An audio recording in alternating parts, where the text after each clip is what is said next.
How to flip an image horizontally inside Vegas Pro version 16.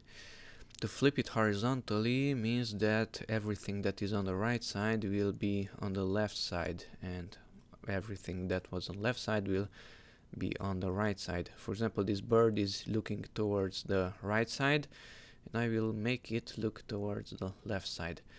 Okay, so to do that modification, here we have this clip on the timeline, and click on the first icon, which is Event Pan Crop. Click on Event Pan Crop.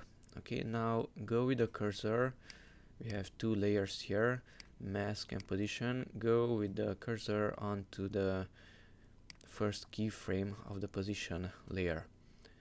Okay, then check this third icon from the bottom, which is Lock Aspect Ratio. Okay, and come here to the right side, hold down the Ctrl and Shift key on the keyboard, so Ctrl Shift, and then drag this point to the left.